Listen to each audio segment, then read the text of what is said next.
मैं आशीष आप सभी का बहुत बहुत स्वागत करता हूं आपके अपने YouTube चैनल हिंदी जगत में। साथियों, हमारी अभी जो पिछली कार्यशाला थी वो समाप्त हो चुकी है। कारक की कार्यशाला थी और आज की जो हमारी कार्यशाला है वो है विशेषण शब्द पर। विशेषण क्या होता है, हिंदी व्याकरण में इसका क्या स्थान है और यह किन विकारी शब्दों के लिए प्रयोग किया जाता है, जरा हम इनके बारे में जानेंगे साथियों। तो विशेषण शब्द का मतलब जो है कि विशेषण वे शब्द होते हैं जो किसी संज्ञा या सर्वनाम की विशेषता बताए। ठीक है, अथवा हम कह सकते हैं संज्ञा सर्वनाम की विशेषता बताने वाले शब्द, वे शब्द जो संज्ञा अथवा सर्वनाम की विशेषता बताते हैं वो विशेषण कहलाते हैं। ठीक है, जरा देखिएगा, जिसकी विशेषता बताई जाए उसे विशेष्य कहा जाता है। क्या कहा जाता है साथियों? विशेष्य। यानी संज्ञा और सर्वनाम वाले जो शब्द होंगे वो विशेष्य कहलाएंगे। जिस शब्द से विशेषता बताई जाएगी उसे विशेषण कहते हैं। संज्ञा सर्वनाम की जो शब्द विशेषता बताएगा वो विशेषण कहलाएगा और जिसकी विशेषता बताई जाएगी साथियों उसे विशेष्य कहा जाता है।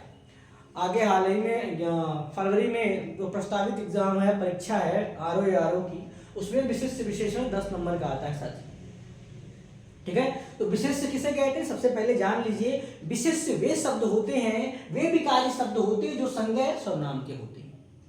ठीक है, विकारी शब्द होते हैं संज्ञा या सर्वनाम के। और हमने कहा विशेषण का क्या प्रयोग होता है हिंदी व्याकरण। तो संज्ञा या सर्वनाम अथवा कह दें कि विकारी शब्दों की विशेषता बताने वाले शब्द विशेषण कहलाते हैं। ठीक है, लेकिन किस उद्देश्य से, किसके लिए? संज्ञा और सर्वनाम के। ठीक है, अब जिस शब्द द्वारा विशेषता बताई जाती है उसे विशेषण, जिसकी विशेषता बताई जाती है उसे विशेष्य कहा जाता है। अर्थात विशेष वाले शब्द ही संज्ञा के शब्द होते हैं साथियों। जैसे देखिए, लोमड़ी चालाक होती है। लोमड़ी कैसी होती है? चालाक होती है। तो लोमड़ी शब्द क्या है? यहाँ एक संज्ञा है। लोमड़ी क्या है? संज्ञा है साथियों, और इसलिए यह क्या यहाँ पर है? विशेष हो जाएगी। क्यों? क्योंकि लोमड़ी की ही विशेषता बता रहा है। कौन सा शब्द? चालाक शब्द। तो यह क्या हो जाएगा? विशेषण हो जाएगा। ठीक है, अब ध्यान रखिएगा, विशेषण के जो रूप होते हैं दो रूप होते हैं साथियों। विशेषण के यानी विशेषण जो वाक्य में प्रयोग होता है वो दो रूपों में प्रयोग होता है। हम प्रकार या भेद की बात नहीं कर रहे, रूप की बात कर रहे हैं। एक को कहा जाता है विशेष विशेषण और दूसरे को कहा जाता है साथियों विधेय विशेषण। विधेय विशेषण। विशेष विशेषण क्या होता है?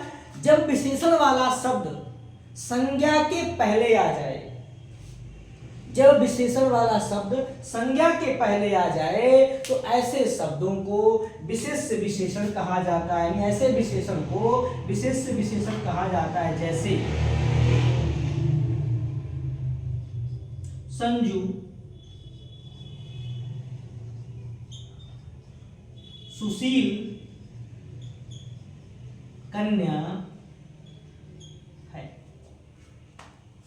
ठीक है, संजू, सुशील, कन्या है। कन्या जाति सूचक शब्द है, संजू एक नाम है। अब यह नाम जो है, जब कन्या की बात की था लड़की का नाम है, तो यह नाम है तो कौन सा हो जाएगी? व्यक्तिवाचक संज्ञा। कन्या जातिवाचक शब्द है तो दोनों संज्ञा है। अब कह रहा है परिभाषा इसकी कि जब विशेषण वाला शब्द संज्ञा के पहले आ जाए तो इस कन्या की विशेषता कौन शब्द बता रहा है? सुशील शब्द बता रहा है कि संजू जो कन्या है वो कैसी है? सुशील है। तो संज्ञा के ठीक पहले आया हुआ विशेषण शब्द जो होता है वो विशेष विशेषण कहलाता है।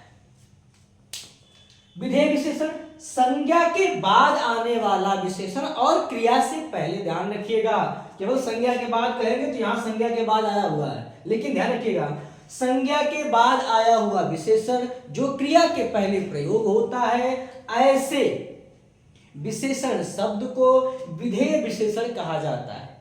संज्ञा के बाद और क्रिया के पहले प्रयोग होने वाले विशेषण को विधेय विशेषण कहा जाता है। उदाहरण के तौर पर साथियों देख लीजिएगा,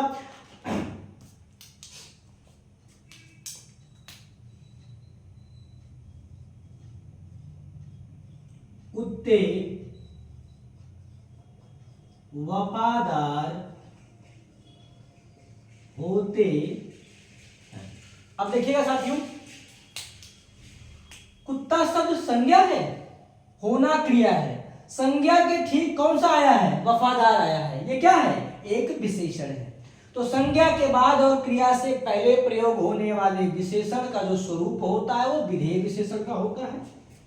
संज्ञा के पहले प्रयोग होने वाला विशेषण शब्द का स्वरूप विशेष विशेषण का होता है साथियों, इसे जानिए। ठीक है, ये ध्यान रखिएगा। अगला है साथियों विशेषण के भेद। विशेषण के भेद, विशेषण के 4 भेद होते हैं साथियों। पहला होता है सर्वनामिक विशेषण, दूसरा है गुणवाचक विशेषण, तीसरा है संख्यावाचक विशेषण और चौथा है परिमाणवाचक विशेषण। तो हम 2 पे बात कर रहे हैं, ठीक है, चूंकि व्हाइट बोर्ड छोटा है। तो जो पहला है सार्वनामिक विशेषण और दूसरा है गुणवाचक विशेषण। जरा हम इनकी परिभाषा पे बात। सार्वनामिक शब्द सर्वनाम से बना हुआ है, सर्वनाम में प्रत्यय आ के सर्वनामिक बनाया गया है, यानी सर्वनाम का विशेषण जो होगा वो सार्वनामिक होगा। सर्वनाम का विशेषण सार्वनामिक होगा साथियों, ध्यान रखिएगा। अब ये कह रहा है कि जब, परिभाषा हमने नहीं लिखी है, इस पर हम बोल रहे हैं, बता रहे हैं, आप उसे कंठस्थ करिएगा और लिखने का प्रयास करिएगा। तो साथियों वो कह रहा है कि जब सर्वनाम वाले शब्द किसी शब्द की विशेषता बताने का कार्य करते हैं, या किसी सर्वनाम शब्द की विशेषता बताएं अथवा संज्ञा शब्द की बताएं, तो जब सर्वनाम वाले शब्द विशेषता बताने का काम करते हैं तो उन्हीं शब्दों को सार्वनामिक विशेषण कहा जाता है। क्योंकि विशेषता बताने का काम कर रहे हैं तो विशेषण है ही। अब कैसे विशेषण है? सार्वनामिक विशेषण है। एक बात ध्यान रखिएगा साथियों, सर्वनाम के 6 भेद होते हैं, जिसमें से पुरुषवाचक और निजवाचक, जिसमें से पुरुषवाचक और निजवाचक सर्वनाम के जो शब्द होते हैं वो विशेषण का कार्य नहीं करते हैं साथियों। पुरुषवाचक और निजवाचक सर्वनाम के जो शब्द होते हैं वो विशेषण का कार्य नहीं करते हैं। शेष 4 सर्वनाम आपके अब बचते हैं। कौन कौन से साथियों? निश्चयवाचक, अनिश्चयवाचक, संबंधवाचक और प्रश्नवाचक। इन चारों में प्रयुक्त होने वाले जो सर्वनाम के शब्द होते हैं वो विशेषण का कार्य करते हैं साथियों। तो जरा देखिएगा, पहला उदाहरण देखिए, यह मेरा घर है। मैंने कहा मेरा घर है तो मैंने अपने घर की तरफ बताया, निजता प्रकट की, ठीक है, अब निजता प्रकट कर दी।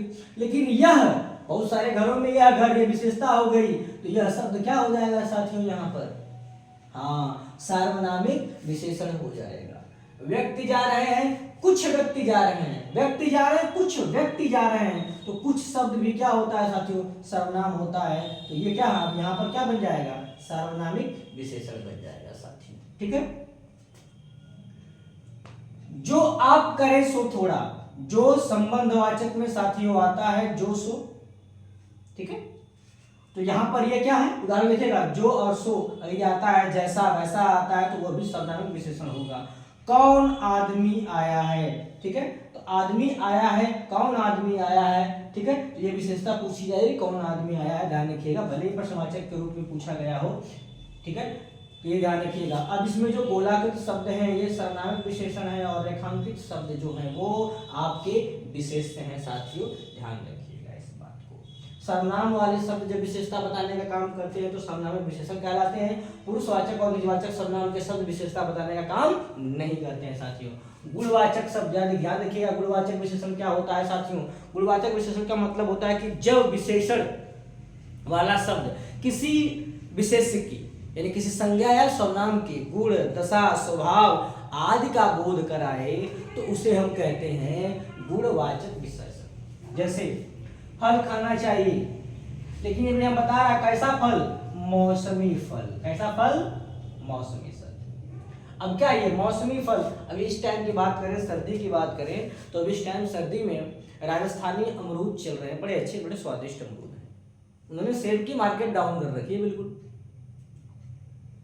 ठीक है, लेकिन भाई सर्दी जुकाम हो सकता है, बच बचा के खाइएगा, बड़े अच्छे होते हैं। वैसे भी राजस्थान पूरे भारत का अकेले 60 से 70% अमरूद जो उत्पादन करता है, ठीक है। तो मौसमी फल खाने चाहिए। अब ये बता रहा मौसम संबंधी, यानी काल संबंधी विशेषता बता रहा है, समय संबंधी विशेषता बता रहा है इस संज्ञा की। ठीक है, अब दाएं वाला लड़का राम है, दाएं वाला कौन सा लड़का, दाएं वाला लड़का राम है।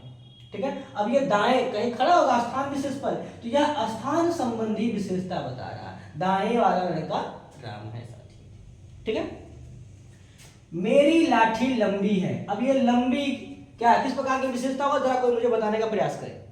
बिल्कुल बिल्कुल,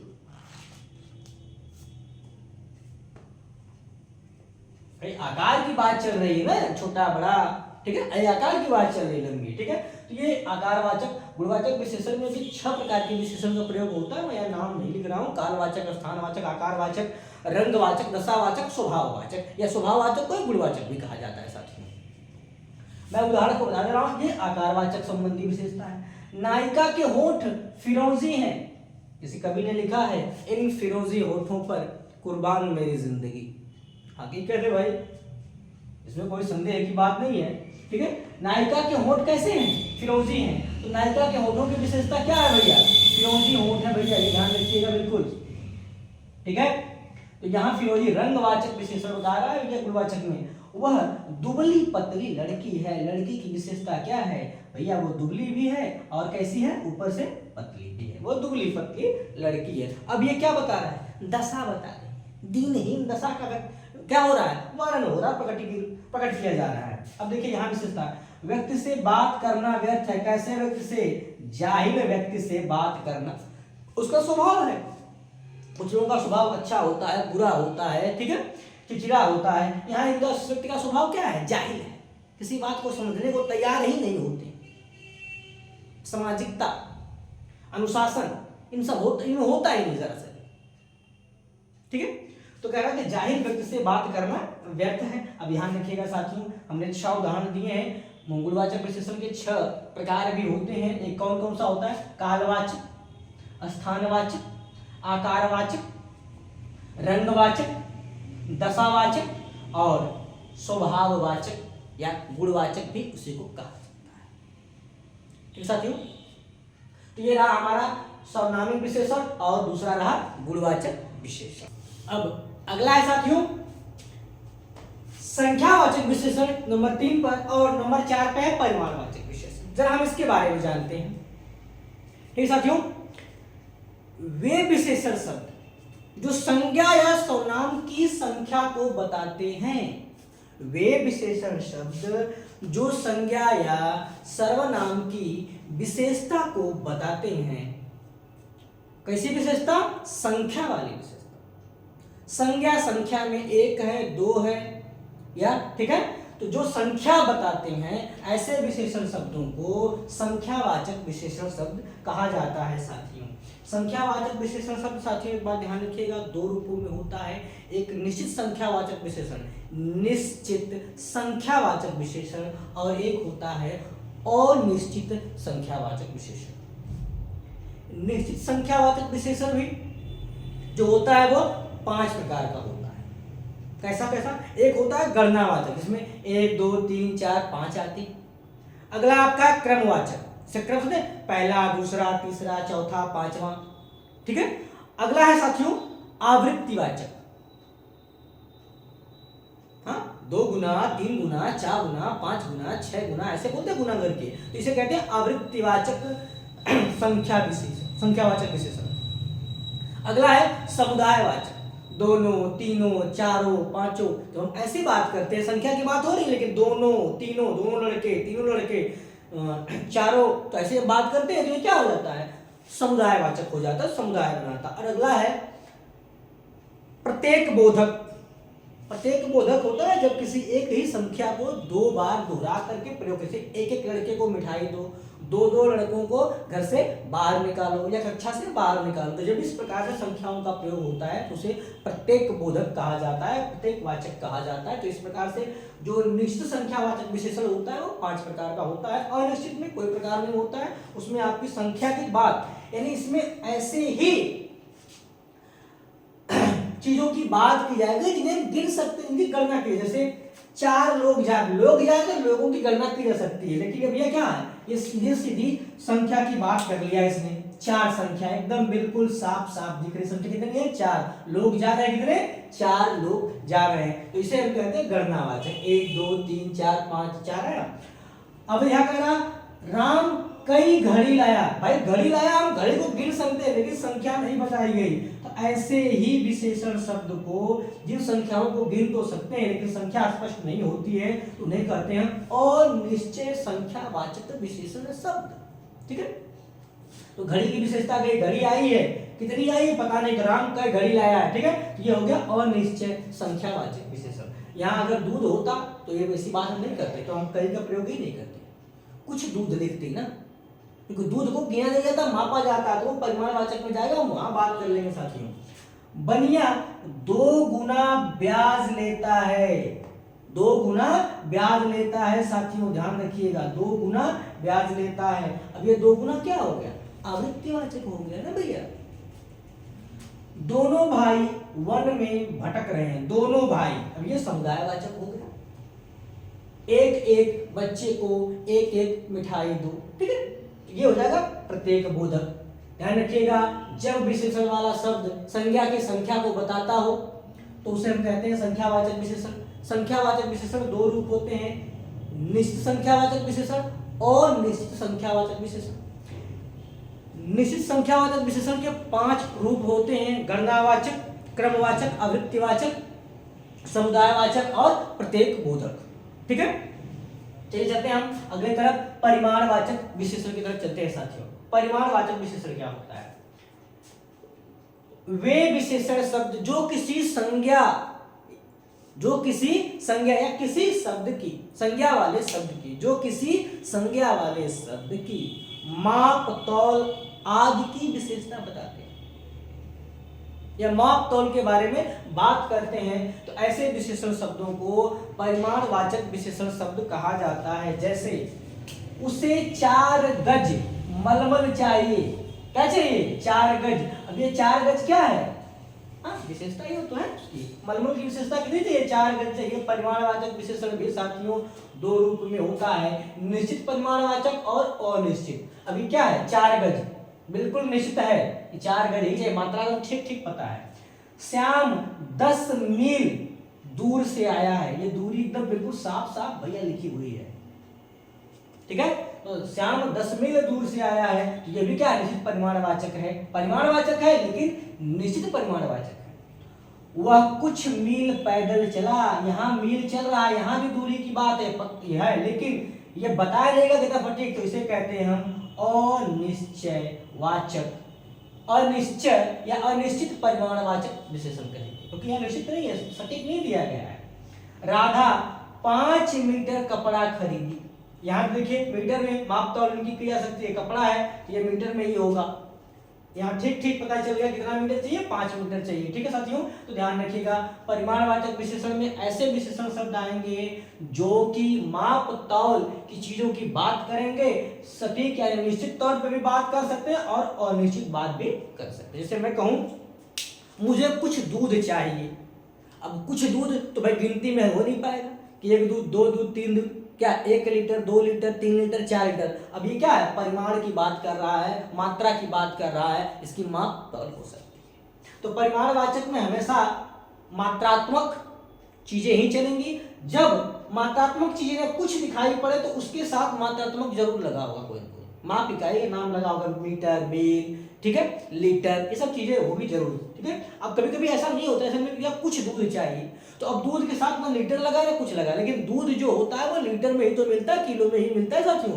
तो ऐसे हम समझ लेंगे साथियों। तो ये रहा हमारा विशेषण के 4 भेद साथियों। अगला साथियों हमारा जो टॉपिक है इसी विशेषण के अंतर्गत एक विशेष नोट में ध्यान रखिएगा, प्रविशेषण शब्द कभी कभी पूछ लिया जाता है कि प्रविशेषण क्या होता है, प्रविशेषण क्या होता है साथियों, जरा ध्यान दीजिएगा। जब कभी भी विशेषण वाला शब्द विशेषण की ही विशेषता बताने लगे, जब कभी भी विशेषण वाला शब्द ही विशेषण की विशेषता बताने लगे तो ऐसे शब्दों को प्रविशेषण शब्द कहा जाता है, इसे अंतः विशेषण भी कहा जाता है। ठीक है, इसे अंतः विशेषण, प्रविशेषण के नाम से भी जाना जाता है साथियों। जरा देख लीजिएगा उदाहरण के से, ठीक है।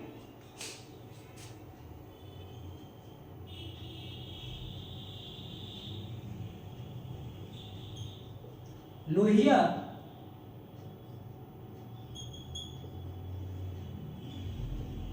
लोहिया जी बहुत महान नेता। अब देखिएगा, लोहिया जी बहुत महान नेता थे। लोहिया जी बहुत महान नेता। तो अब लोहिया जी की विशेषता क्या है? महान नेता के रूप में लोहिया जी की विशेषता महान है। लेकिन इस महान शब्द की जो विशेषता बता रहा है कौन? ये तो अपने आप में ये खुद ही यहाँ विशेषण है। क्या है ये? महान के बाद जो विशेषण, यह महान शब्द विशेषण है और यह भी एक विशेषण है। अब यह विशेषण इसकी विशेषता बता रहा है। तो ऐसे ही विशेषण शब्दों को क्या कहा जाता है? प्रविशेषण अथवा अंतः विशेषण के नाम से जाना जाता है। बहुत छोटी